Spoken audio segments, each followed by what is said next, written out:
Bonjour, Serge Closix. Merci de nous accueillir chez vous. Mais je vous en prie.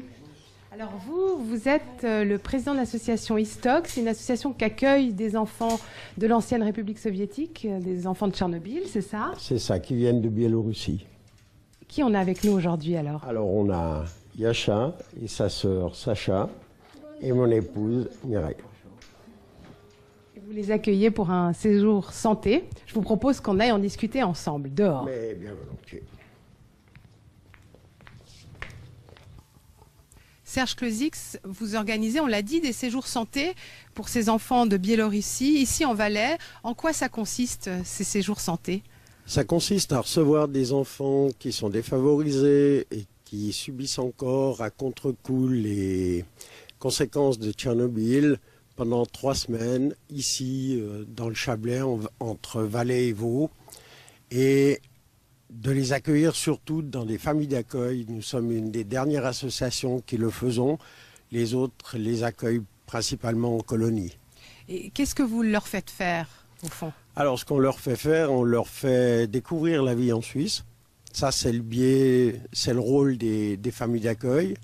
Et puis, nous organisons une fois par semaine des sorties pour qu'ils découvrent les beautés de notre pays.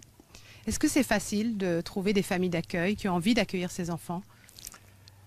C'est pas facile, mais on a la chance, on a une association qui a un noyau de familles d'accueil qui revient chaque année ou qui revient tous les 2 ans, mais on a toujours de la peine à trouver les dernières familles. C'est toujours dans les 15 derniers jours qu'on les trouve. Pourquoi? Est-ce qu'il y a une appréhension? Est-ce qu'il y a une crainte par rapport Il y a une à ça? appréhension d'abord par rapport à la langue.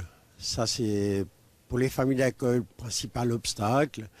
Et puis, il y a, je veux dire, le séjour se déroule entre fin juin et début août, donc sur 2 périodes de vacances à cheval. Et ça, oui, c'est un inconvénient.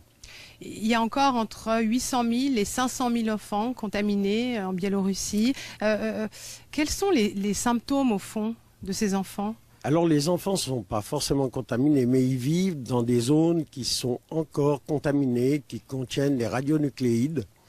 Et évidemment, les enfants, comme les adultes, absorbent ces radionucléides et ça atteint principalement la glande thyroïde et ça leur provoque des maladies répétitives, genre bronchite chronique, ce genre de choses, quand ce n'est pas des cas beaucoup plus graves. Et pour s'acclimater ici, ils y arrivent bien? Alors, s'acclimater ici, il n'y a pas de souci. Ils découvrent surtout la montagne, parce que la Biélorussie est un pays plat. Donc, ils découvrent la montagne, ils découvrent nos paysages. Et 3 semaines de vie en Suisse, ça leur donne un hiver sans maladie. C'est ce que j'allais vous demander, ça leur fait du bien pour leur santé. Tout à fait. Et cette association, Serge Closix, en 10 ans, elle s'est vraiment développée? Alors écoutez, en 10 ans, on doit avoisiner, je pense, actuellement, on a reçu plus de 150 enfants. On a eu plus de 100 familles d'accueil. Et puis, on a développé nos activités, que ce soit les séjours santé. Maintenant, on reçoit des enfants individuellement tous les 2 ans pour les soigner directement ici en Suisse, comme la petite Victoria actuellement. Et puis, on fait des convois humanitaires. On en a fait 2 sur le Kosovo, 1 sur la Moldavie. Voilà. Merci beaucoup, Serge Closix, de nous avoir accueillis aujourd'hui chez vous. Merci. C'était un plaisir. Merci à vous. Merci.